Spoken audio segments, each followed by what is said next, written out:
What's going on, guys? JDM Ricist here with another video on how to install a racing wheel for your C5 Corvette.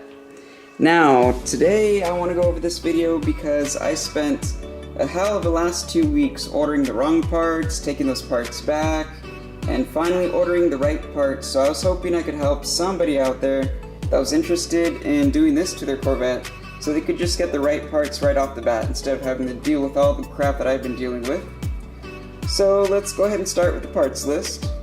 We have the hub adapter, which is the NRG SRK 170H. Then we have the quick release hub. It's the NRG, no, I'm sorry, not quick release hub. This is just the quick release adapter. That's NRG SRK 200RD. I have a lot of anodized red going on in the interior, so I thought I would follow that up with a little quick release here. Now, this is something you are going to need. It's the NRG SRK 500B. Reason why you need this is because the hub installs like this. Now you notice there's no hole at the very top, like pretty much all the steering wheels. So what you need to do is clock it somehow. In order to clock it, you just install this, so now you got a hole up the very top. Super easy, and it's really overlooked by a lot of people that are trying to do this. So what's next? Here's the Sparco 015 TRG S1 TUV. I love this wheel because I'm a big fan of the flat bottoms, but not too exaggerated. As you can see, it's nice and curved. I've seen some where it's like literally flat. Don't like those, especially when you're daily driving. So this is a 330mm wheel. That seems to be the go-to for racing wheels on C5 Corvettes. They fit really nicely so you can see all the gauges and everything, and they give you a good a responsive turning feeling with the shorter radius. Alright, now let's go ahead and move on to the actual installation. Okay guys, here we go. First step is you want to disconnect the battery. Either disconnect the battery, or a lot of people like to disconnect the fuse under the passenger kick panel instead. I find it easier disconnecting the battery, so that's what I did. Then you want to wait at least 15 minutes. I waited a good half hour because it's better be safe than sorry. I don't want anything blown up in my face. So after you do that, you want to take out those panels, as I mentioned earlier. Sorry I didn't show you how to do that, but there's plenty of guides on the forums. Just look one of those up and they could give you super detailed info on exactly where all the screws are and all that stuff. Okay, so the first connector that you want to disconnect, they're both yellow, by the way. First one is this yellow one right here under the steering wheel. It's got a orange safety disconnect thing, and the other one is right above the brake pedal. Let's see, there it is, right here with the blue safety disconnect. So disconnect the safety disconnect first, and then the connector, the L connector. Alrighty, well, we have disconnected the disconnectors. So far so good. Now we need to get at a couple of bolts, and to be completely honest, I have no idea where they are. So let me figure that out, and I'll come right back to you guys. Alright, well, I was way off looking for those two bolts. They are T26 bolts, torque 27, T27 bolts. So to get to them, you gotta tilt your steering wheel at 90 degrees. And you're gonna need like a deep socket something or other to get in there. Then you tilt the steering wheel the other way and get to the other one. Then the airbag should pop out and hopefully not explode. See how this goes. Woohoo! It is off. little extension with the ratcheting wrench did perfect. Let's say this is about 4 inches. 4 inches worked very nicely because it got between the little foam thing and the little deep socket into there. And these will pop out. Very interesting little things. But yes, we're getting closer. Almost there, guys. Oh man, I really wish I had a camera person or at least somebody to hold the light, but I got a little something going on here. So, after, let me just palm this real quick. After you get that off, you want to disconnect. I already disconnected the horn. That went right here. Disconnected that. Now you gotta carefully remove this last yellow connector. Oh man, I gotta use 2 hands for this. And from what I understand, you also have to cut this red wire. Oh my god, that was so scary. I wasn't expecting it to come out right here. I was expecting it to come out right here like the rest of the confusing freaking connectors are around this car. But it came out from right here. Oh my god. Oh my god. Okay, so that's where it disconnects. Just so you know. Don't freak out. It connects or disconnects from there. It is all good. We're good. Let me take a little break. Okay. I'm gonna chill out for a little bit and we'll get right back into this. Final stages. Okay, so the airbag is now completely removed without exploding. I think we did pretty good. So I did cut the red wire, which is, this is the power for the horn. And so what I'm gonna need to do is get this for the power. This is the ground right here. I think it's going to be a little different when I take this off, but we'll see when we get to there. But yeah, right now the airbag is off. So now the hard part is I don't have a wheel lock, so I got to figure that out. And I already have lots of leverage. I have this old torque wrench that doesn't work anymore. So it's going to be real good for leverage. I just got to figure out how to not let the steering wheel spin when I'm trying to torque this bad boy off. As soon as I figure it out, I will let you know. Alright, so I loosened it. I'm sorry, I get so excited whenever I complete a step. But it is exciting. I did loosen it. It is now loose. But you want to keep it on. Just keep it on the last few threads because you are going to be pulling. You're going to be pulling like a cow with mad cow disease. I don't know. Just pull it off. I don't even know what I'm saying anymore. So yeah, just pull it off so when you do pull it off, it doesn't smack you in the face because you have this nut on right here. Let's see how this goes. Oh my gosh, this is the hardest part. I've been pounding at this thing for like half an hour now and it will not budge. It hasn't budged a millimeter. This is insane. And I just did some research and I think there's a steering removal tool that exists and it's like 3 in the morning and I just want to get this out. I just sprayed it with PB Blaster. We'll see if it helps at all. But yeah, I really want to finish this tonight. I really don't want to have to go get that tool tomorrow. So hopefully I can get this done. Okay guys, so it is the next day, or next night rather, and I broke down and got this steering wheel remover kit. It is essential. I could not get that thing out.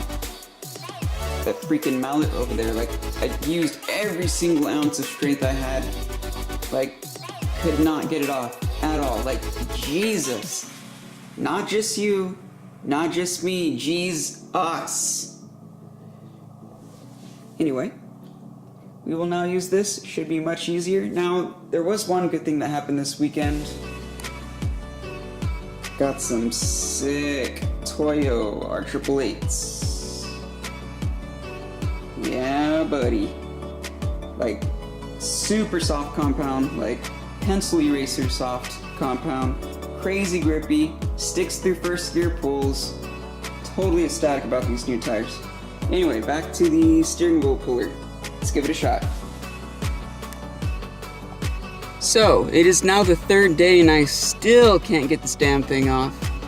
I'm super pissed, really mad, extremely livid, if you will.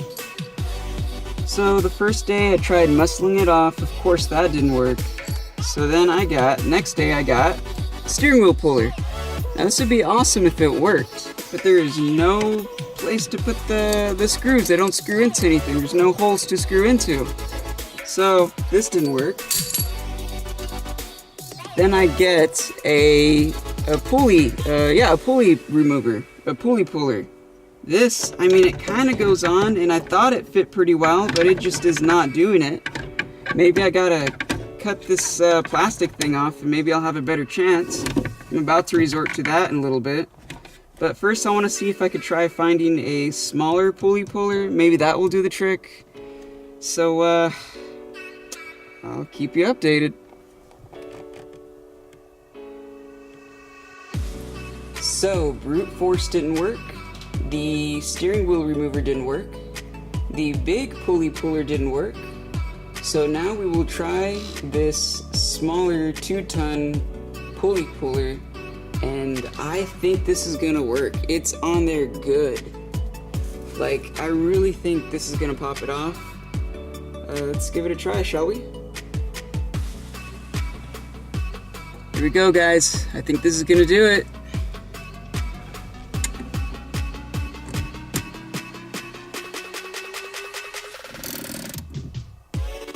Nice and easy. Come on. Don't want anything flying up in my face. Don't want to break anything, just nice and easy. No need to rush. It's already the third day anyway. Go! Holy shit. Oh my god. I think I did it. Oh, I did it. I did it. Yeah! Oh, I'm so happy. Oh, I'm so happy. 3 days. 3 days of yanking on this thing to pull it off, and we did it, guys. We did it. Oh, I'm so relieved. Oh, I could go to sleep now. Time to install the Sparco racing wheel. Okay, I already messed up, but that's okay. I'm messing up here so you don't have to. So, do not put on that male spade connector yet, because this needs to go on first. And if you'll notice, you see that hole right there isn't actually drilled all the way to the back. So we are actually going to have to do that with this drill.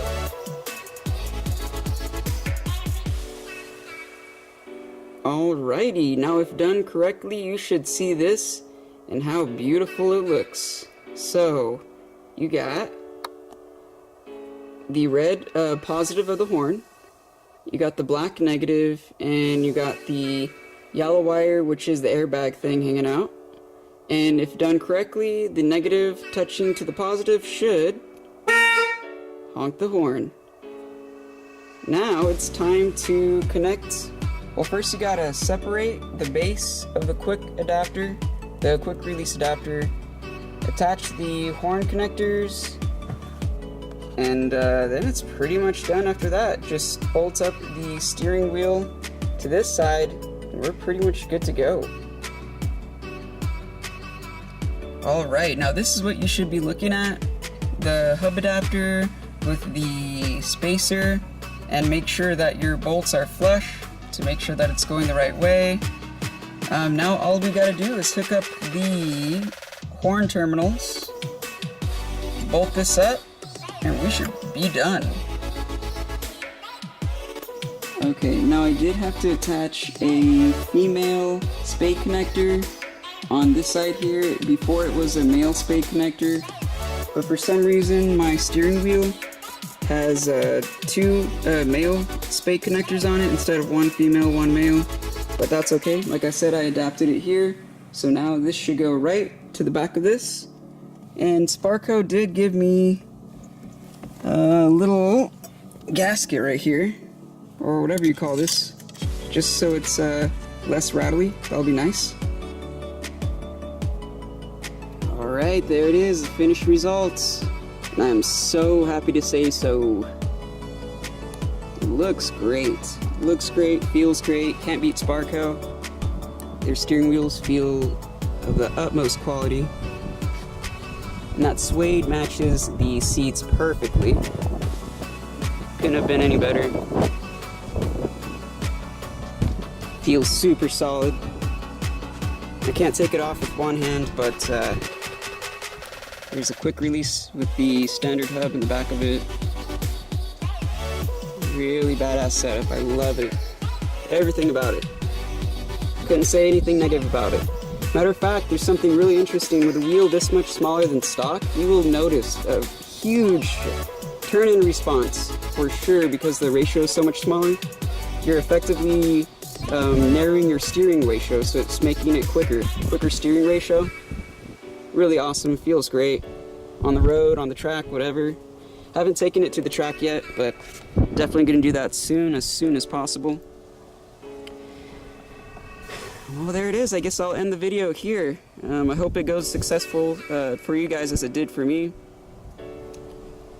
Well, hey, let me show you some other mods that I've done so far. I'm gonna go more in depth with these mods later. Well, let's go over some more mods here, just to make the video a little more interesting. And also to explain why I got the red anodized aluminum look going on here. I'm not trying to be a racer or anything. It's just that it goes with the paint scheme. Besides the mod red interior, of course, we've got those red Floyd mats. Quality mats, love them. I recommend them. But we got the red anodized aluminum harness bar.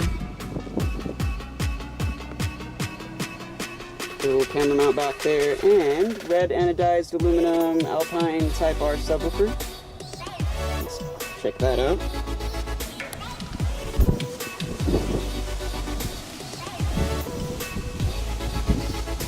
Of course they don't come like that. I painted it. It's a dual voice coil 12-inch Type R.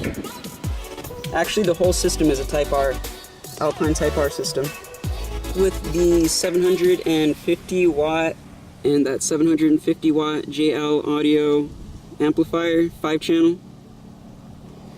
And I did say it was a full Alpine Type R system. It is. And the Alpine Apple CarPlay, which is the favorite mod that I've done so far, makes voice to text so seamless. And even listening to text messages, it's so easy. Definitely recommend it. Like I said, it's the favorite mod I've ever done.